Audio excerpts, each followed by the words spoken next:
नमः शिवाय। एस्ट्रोपल्स बाय नमिता में आप सभी का स्वागत है। और आज हम बात करेंगे सूर्य ग्रहों के राजा अपना राशि परिवर्तन कर रहे हैं और ये अपनी किस राशि में गोचर करने जा रहे हैं। ये काल पुरुष की कुंडली के अनुसार हमारे भाग्य भाव, धर्म भाव और पिता भाव में गोचर करने जा रहे हैं। तो जानते हैं, जब सूर्य एक महीने बाद अपना राशि परिवर्तन करते हैं तो सारे राशि और सारे ग्रहों पर इनका क्या प्रभाव पड़ता है। इसको सूर्य के गोचर को बहुत बृहद रूप से देखा जाता है, क्योंकि सूर्य हमारी आत्मा के कारक है। हमारे अंदर की जितनी भी सोच है, हमारी ऊर्जा है, ये सब हमें सूर्य देते हैं। ये हमारे पिता के कारक हैं। सरकारी तंत्र के पूरे कारक जो है ना, वो सूर्य हैं। तो किसके उसमें कैसा प्रभाव रहेगा, हम इसे राशि वाइज समझते हैं। आज आप एक ये जन्म कुंडली देख रहे हैं, इसमें मैंने किसी भी राशि का नंबर नहीं डाला है। ये एक राशि है जिसकी जिस लग्न से शुरू होगी या जिस राशि से स्टार्ट होगी मैं उसको बताऊंगी। आप अपनी जन्म कुंडली खोलिए, खोलकर इस गोचर से मिलाकर देखिए कि ये आपको कैसा प्रभाव देती है। तो सूर्य जब भी सूर्य परिवर्तन करते हैं, जिस राशि में जाते हैं, हम उसको उसके संक्रांति बोलते हैं। यानी कि अब सूर्य धनु राशि में जाएंगे तो धनु की संक्रांति, और 15 जनवरी को जब सूर्य मकर राशि में जाते हैं तो उसमें मकर संक्रांति होती है। जब कर्क राशि में जाते हैं तो कर्क संक्रांति होती है। इन दोनों के बारे में तो हम जानते हैं, लेकिन जितनी जितनी राशि में सूर्य गोचर करते हैं उसी को उसके नाम से संक्रांति बोलते हैं। तो ये धनु की संक्रांति है। अब सूर्य हमारे इस समय जो मेष राशि में है, ये इनके लक हाउस में प्रवेश करने जा रहे हैं। तो अब ये यहाँ से क्या करेंगे, इनके सबसे पहले क्या हो जाएगा, पिता के भाग्य में वृद्धि हो जाएगा। इनकी जो भी, अगर ये सरकारी कर्मचारी हैं तो इनके राजनीतिक रूप से और सरकारी रूप से कहीं राजपत्रित अधिकारी हैं तो वैसे भी अच्छा रहेगा। और ये मेष राशि, मेष लग्न वालों के लिए ये जो टाइम पीरियड है राजनीतिक रूप से भी अच्छा और सरकारी रूप से भी अच्छा है। क्यों? क्योंकि आपके जो सूर्य है ना, 5th लॉर्ड है, 5th का स्वामी आपके 9th में जा रहा है, तो वो आपके पराक्रम को बढ़ा देगा। तो यहाँ से अभी तक का आपके जो काम नहीं हो रहे थे, इस समय आपके अंदर एक नई ऊर्जा का प्रवेश होगा, नई ऊर्जा का संचार होगा, जिसकी वजह से आपके कई सारे काम बनने लगेंगे। अगर आप राजनेता हैं, आप किसी चीज को चाह रहे हैं कि मुझे पद मिल जाए या मुझे ये सम्मान मिल जाए या मुझे कोई टिकट मिल जाए, इस समय अगर आप भगवान सूर्य की आराधना करते हैं, भगवान सूर्य को नित्य अर्घ प्रदान करते हैं, तो ये पिता भाव भी है और ये आपकी सुन के आपको वो चीज प्रदान कर देंगे।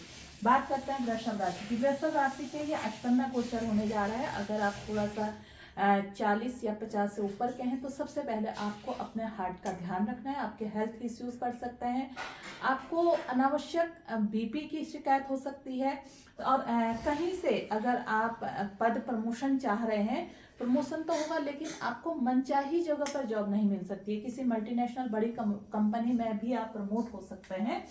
बात करते हैं मिथुन राशि की। मिथुन राशि के ये 7वें भाव में गोचर होने जा रहा है। यह हमारा 7वां भाव है, यहाँ मिथुन राशि का गोचर होगा। अगर आपका यहाँ पर 3 नंबर लिखा है तो आपको अपने दाम्पत्य जीवन पर सब कुछ मिलेगा, लेकिन दाम्पत्य के लिए सावधान रहना है। क्यों? क्योंकि अगर आप ऐसा नहीं करते हैं, अनावश्यक विवाद होंगे। पार्टनर के साथ विवाद हो सकते हैं। पार्टनर कौन? बिजनेस पार्टनर के साथ। तो इस समय आप ये 1 महीने का गोचर जितना शांतिपूर्ण तरीके से निकालेंगे उतना आपके लिए अच्छा होगा।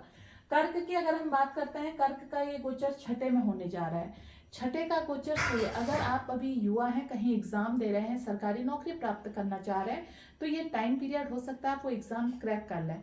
दूसरी चीज है, अगर आप कहीं पदोन्नति चाह रहे थे और नहीं हो रहा था, तो इस समय कर्क राशि वालों को वो भी मिलेगा। राजनीतिक रूप से कर्क राशि वालों के लिए बहुत अच्छा है, क्योंकि यहाँ पर कुछ चीजें आपको प्राप्त हो सकती हैं, पर हेल्थ की वजह से ये अच्छा नहीं है।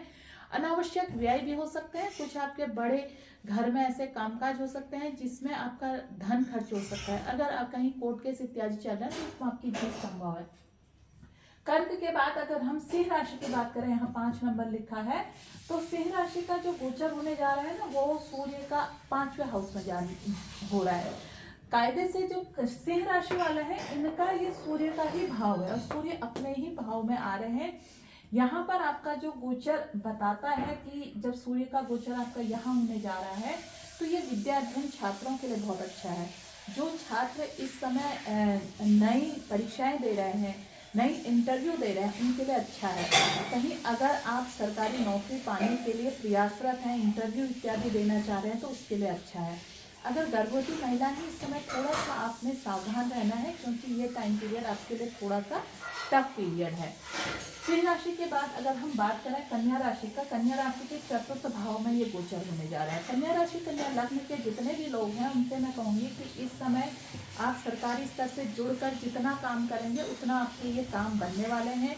सरकारी स्तर पर आपको मान सम्मान की प्राप्ति भी होगी, लेकिन आपने थोड़ा सा अपने, क्योंकि आपके पीछे कॉन्स्पिरेसी भी बहुत होती है, उन चीज़ों पर सावधान रहना है। अपनी चीज़ें छुपा कर रखिए, एकदम से किसी को बताना नहीं है।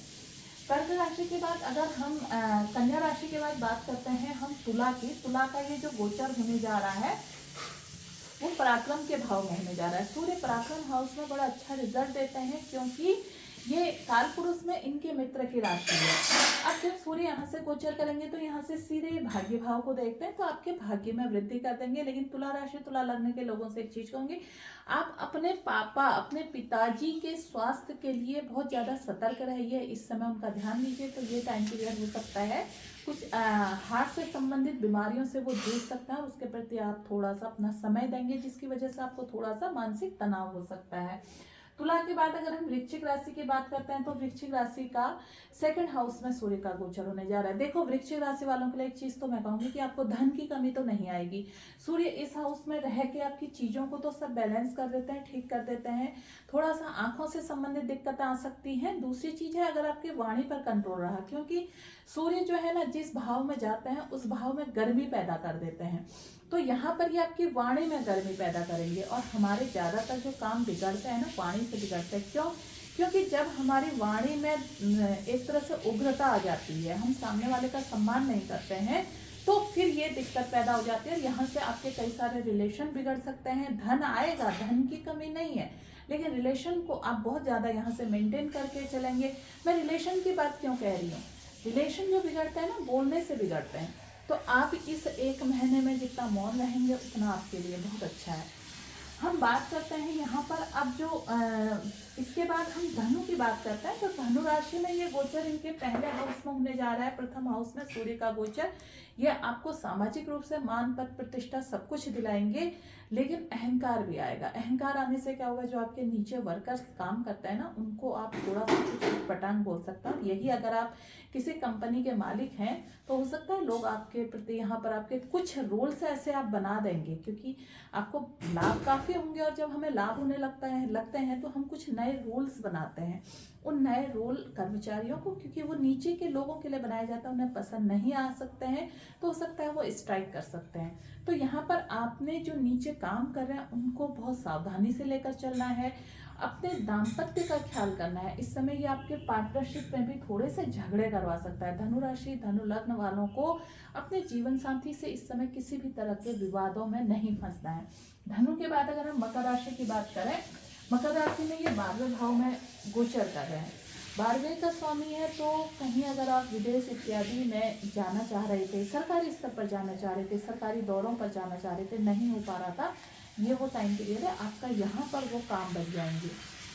दूसरा, आप किसी सरकारी एग्जाम देना चाह रहे थे तो यहाँ पर वो भी बनेंगे। तीसरी बात है थोड़ा सा आपको आंखों से यहाँ पर दिक्कत आ सकती है, स्वास्थ्य पर समस्या आ सकती है, लेकिन वो बहुत कम रहेगा, ज़्यादा नहीं रहेगा। खर्च आपने करना है यहाँ पर रहकर। अगर आप चैरिटी करते हैं तो आपके लिए बहुत फायदा होगा। जो कुछ नुकसान दे रहे थे वो चीज़ें कम हो जाएंगी। छुपे हुए शत्रु यहाँ पर आपके पैदा हो सकते हैं, तो उनसे भी आपको सावधान रहना पड़ेगा। हम मकर के बाद बात करते हैं आपकी कुंभ राशि। कुंभ राशि में जो सूर्य का गोचर होने जा रहा है ना वो यहाँ होगा, आपके लाभ भाव पर होगा। तो कुंभ का यहाँ पर सूर्य का गोचर बहुत अच्छा माना जाता है, इसलिए क्योंकि यहाँ बैठ के सूर्य ना अपने घर को देखते हैं। तो इस समय आपकी अगर संतान कहीं इंटरव्यू या कहीं नौकरी कहीं जॉब इत्यादि पाना चाह रही तो वो शुभ समाचार मिलेगा। घर में नए संतान का आगमन, अगर बहुत समय से महिला है आप परेशान हैं, मैं कंसीव नहीं कर पा रही हूँ, ये टाइम पीरियड आपके गर्भ कंसीव करने के लिए भी बहुत अच्छा है। और ये गोचर कुल मिलाकर अगर आप राजनीतिक व्यक्ति हैं तो भी आपके लिए ये गोचर बहुत अच्छा गोचर है।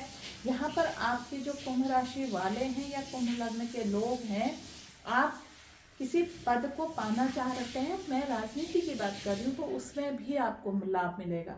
दूसरी बात मैं कर रही हूँ कि सामाजिक, ये सोशल भाव है, ये हमारा ना सामाजिक भाव है, तो समाज में आपका सम्मान बढ़ेगा। इस समय आप समाज में जितना लोगों के साथ मिलकर चलेंगे, अब क्या जब हम मिलकर चलते हैं तो हमारा उजाला फैलता है, जैसे सूर्य अपने उजाले से सारे जगत को प्रकाशित करते हैं, उसी तरह जब आप समाज में लोगों की सेवा करने जाएंगे, इस समय की गई सेवा आने वाले समय के लिए वो चीज है जो आपका एक फील्ड तैयार कर देगी।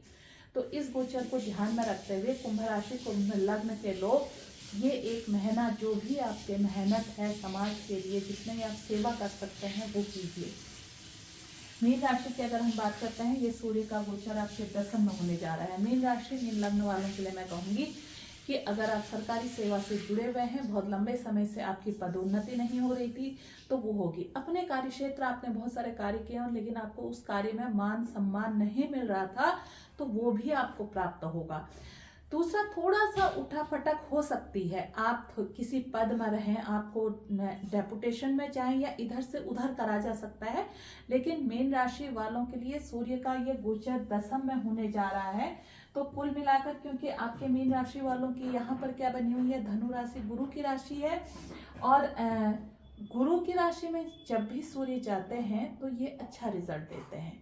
तो कुल मिलाकर हम देखें तो मेष राशि से लेकर मीन राशि तक का हमने जो आपको गोचर बताया, ये थोड़ा सा अगर हम इसमें कुछ 3-4 राशियों को छोड़ दें, बाकी ये सामान्यतः ये सभी राशियों के लिए ये गोचर बहुत अच्छा है।